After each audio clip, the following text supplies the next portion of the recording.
사실 연말이면 모든 것을 새로 시작한다라는 마음으로 기쁜 마음으로 준비를 해야 하지만 요새는 정치, 경제적으로도 참 힘든 시간을 보내고 있고요.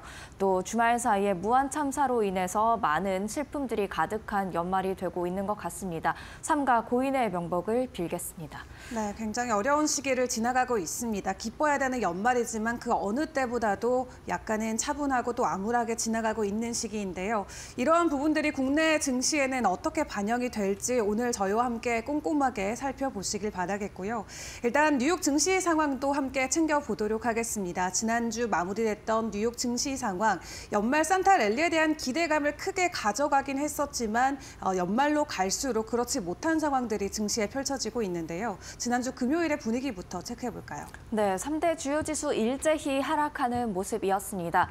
높아진 국채 금리가 위험 자산인 주식 시장에 좀 압력을 가하는 모습도 확인이 됐었고요. 또 이제 뉴욕 증시도 단 2거래일밖에 올해 남지 않았습니다. 그런 만큼 올해 많이 올랐던 종목 중심으로 차익 실현 움직임이 나타나면서 지수 함께 하락하는 모습이었습니다. 다우 지수가 0.77% 하락했고요. 나스닥이 1.49%, S&P 500 지수도 1.11% 내리는 모습이었죠. 다만 금요일장 하락에도 불구하고 주간 단위로는 소폭 오르는 모습이었습니다. 계속해서 다음 이슈 확인해 보겠습니다. 높아진 국채 금리가 시장을 짓눌렀다라고 설명을 해드렸는데요. 일단 금요일장 국채 금리 마감 상황이 되겠습니다. 2년물은 소폭 내리면서 4.33%를 기록했고 10년물은 소폭 오르면서 4.6%대를 유지하는 모습들 나타나고 있었죠. 그런데 3개월 차트 보시죠. 이렇게 큰 움직임이 없는 금요일장이었다라고 할 수도 있겠지만 3개월 차트를 보시면 10년물 국채 금리의 경우 3.75% 수준에서 지금 4.6%까지 올라와 있는 상황이 되겠습니다. 오히려 기준금리를 인하하고 있는데도 향후에 기준금리 인하 속도가 더뎌질 수 있겠다. 또는 관세 등으로 인해서 인플레이션이 반등할 수 있겠다라는 우려가 자리 잡으면서 10년물 국채 금리 함께 오르는 것으로 보여지고 있습니다. 2년물도 마찬가지고요. 이렇게 높아지는 국채 금리가 향후 시장에 또 어떻게 작용할지 계속해서 주의하셔야겠습니다. 그렇다면 히트맵을 통해서 금요일장 분위기도 확인해 보도록 하겠습니다. 11개 섹터가 모두 다 하락한 하루였습니다. 보시면 빨간색이 강할수록 하락률이 컸다라고 볼 수가 있겠는데요. 빅테크 중심으로 조금 빨간색이 강하게 들어왔다라는 것을 알 수가 있겠죠. 올해 빅테크 M7 종목들이 많이 올랐던 만큼 이제 연말 결산을 앞두고 포트폴리오 재정비 차원에서 또 차익 실현하는 움직임이 나왔다라고 볼 수가 있겠습니다.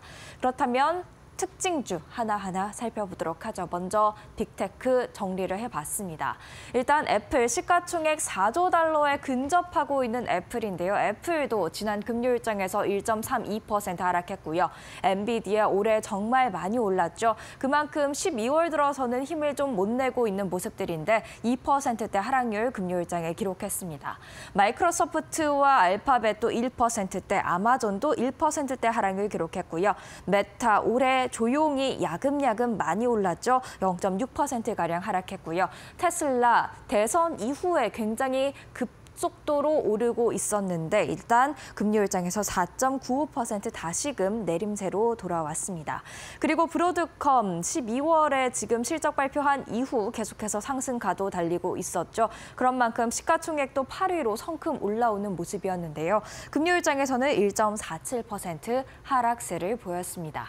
계속해서 다음 이슈들 확인해 보도록 하겠습니다. 이슈 있는 종목들 3가지 확인해 보시죠. 혼다 모터스 뉴욕 증시에 상장돼 있는 혼다 기준으로 지금 상승률 기록이 되어 있습니다. 1.37% 상승을 했는데요. 닛산과의 합병을 공식화한 이후에 계속해서 상승 랠리 달리고 있습니다. 지난 한 주간 무려 22% 오름세를 보였었죠. 그리고 최근 들어서 급격한 상승세를 보이고 있는 건 양자 컴퓨터 관련주로 분류가 되어 있는 리게티 컴퓨팅도 마찬가지입니다. 금요일장에서 10%대의 급등세를 보였는데요. 양자 컴퓨터에 대한 열기가 금리가 아직 시장에 살아있는 것으로 보여지고요. 그리고 5거래일 만에 무려 134%, 그리고 올해는 무려 1000% 이상 상승한 종목이 되겠습니다. 그만큼 양자 컴퓨팅에 대한 지금 시장의 관심이 뜨겁다는 것을 알 수가 있겠고요. 레드캣 홀딩스 드론주, 대표적인 드론주로 분류가 돼 있었는데 최근에 정체불명의 드론떼가 미 동부 지역을 덮치면서 공포스럽다라는 그런 이야기도 나오며 드론주 관련주로 주목을 받았었는데요. 일단 금요일 장에서는 8%대 급락세를 보였는데 주말 사이에 일론 머스크 테슬라 CEO가 미국에도 장거리 드론이 필요하다라는 한마디를 또 뱉었습니다. 주말 사이에 나온 발언인 만큼 과연 월요일장에서 드론주 어떻게 반응할지, 다시 투자 열기 살아날지 지켜보셔야겠습니다. 비트코인 관련주도 한번 보도록 하겠습니다. 오전 4시 기준의 비트코인 가격 추이 차트 함께 보고 계신데요. 크리스마스 이브를 전후로 다시금 회복을 했다가 다시 조정을 받는 비트코인 가격이 되겠습니다. 오전 4시 기준 93,000달러 선에서 거래가 되고 있었는데요.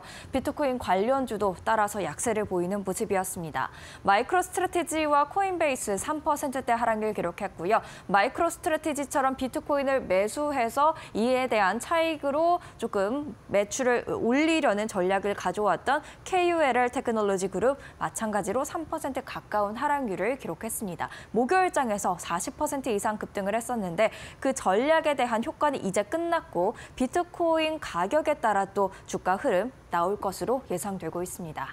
마지막으로 국제 유가와 국제 금값도 확인을 해보도록 하죠. 일단 WTI는 주말 사이에 1.4% 오르면서 배럴당 70달러 선을 회복했습니다.